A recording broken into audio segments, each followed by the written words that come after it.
Is it obligatory to pray the Eid prayer even for women? In the subcontinent, there is no arrangement for ladies, so mostly women pray Eid prayer at home. Is this permissible? Fatima, we've stated that it is highly recommended for women to attend Eid prayer. And this is known from the hadith of Atiyah, may Allah be pleased with her, where she said that the Prophet ﷺ used to order women to come and go and attend the sermon of Eid.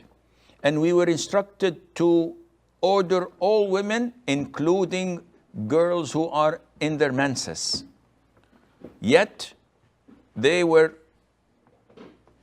prevented from attending the prayer with the congregation of women, and they were asked to stay behind, but they were ordered to attend the congregation in the sense that being present with them, so that when the Prophet makes dua and all the Muslims make dua, they share this dua of goodness. So from this hadith, some scholars said that if a girl or a woman in her menses is exempted from prayer, yet the Prophet orders them to go and attend the Eid prayer, this means that it is mandatory. But the most authentic opinion is that it is highly recommended for women and that it is not mandatory.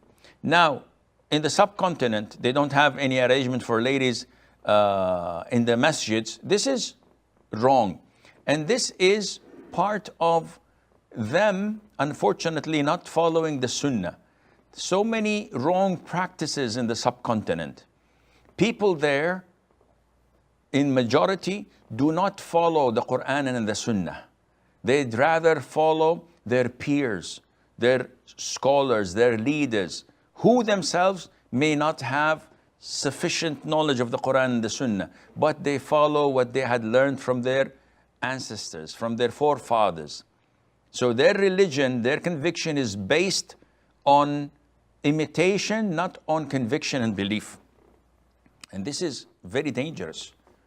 On the Day of Judgment, Allah Azza wa Jal would not ask you about the aqidah or about the belief or what so-and-so scholar or leader or peer used to follow. Allah Azza wa Jal would ask you as an individual, what was your response to the Prophet alayhi salatu wasalam? وَيَوْمَ يُنَادِيهِمْ فَيَقُولُ مَاذَا أَجَبْتُمُ الْمُرْسَلِينَ. Allah Azza wa Jal would call them out on the Day of Judgment and ask them, what have you responded and answered the prophets? So you cannot say, well, Imam Ahmad bin Hanbal said so and so, Imam Shafi'i said so and so, Abu Hanifa said so and so. If you are presented with the verse from the Qur'an and you can read that, it's in black and white, or you're presented with an authentic sunnah of the Prophet in Bukhari, in Muslim, in Tirmidhi, in Nasa'i, yet you reject it and say, no, I follow my madhab. Akhi, if you are a layman and can't differentiate between a verse and a hadith, yes, you go ahead and follow your madhab. But if you're an intellectual person, an educated person, you can do your own research and you are assisted to do so by a scholar or a student of knowledge who has no hidden agenda rather than to show you the right path, then this is definitely unacceptable. So we would urge and call the people and the Muslims all over the world, especially in the subcontinent, where they have strong conviction and belief. They love Allah Azza wa Jal. The Muslims in India, in Bangladesh, in Pakistan, I am so astonished with their commitment to Islam, with their love for this deen. I see them in my masjids here in the local areas when they come out of the masjid and they see someone begging. Never you would find anyone passing by without putting a riyal or something similar to that in the hand of this beggar. Though he is a beggar. We know most likely he's a professional beggar, but out of their love and compassion they do this. How they observe the Sunnah prayers that is almost similar to fard.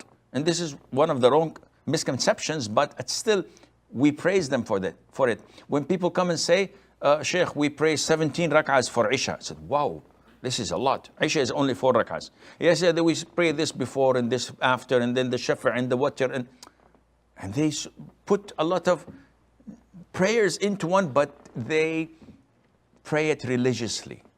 They are committed to it. So there are so many things that are good about them, but when you don't have commitment to Qur'an and Sunnah, when you don't have full adherence to the Qur'an and Sunnah, this is when shaitan comes. And he distorts Islam. He manipulates people, unfortunately. And this is why the vast majority there are warned of Ahl al-Hadith, of the Salafiyah, of Ahl Sunnah wal Jama'ah. They say, don't follow these. They hate the Prophet ﷺ. They hate the madhabs and the school of thoughts and the maslaks. All of this is blatant lies. None of it is correct. But this is pulling the carpet from underneath their feet. Their scholars and their peers and their leaders who are making money out of the masses, when they see that their congregation are following the Qur'an and the Sunnah, this means that they're going to get away from their grip and their control. And this is something they don't want or like. And this is why they warn and they tarnish the reputation of those who follow the Qur'an and Sunnah. And this is wrong. So coming back to your question, women must have a space in the masjids, all masjids, for them to pray. Because the Prophet himself said, alayhi salam, do not prevent women from attending the prayers in the masjids. He's addressing men. Do not prevent women from attending prayers in the masjid. However, he added, alayhi salatu salam, praying home is best for them. So he gave them the choice.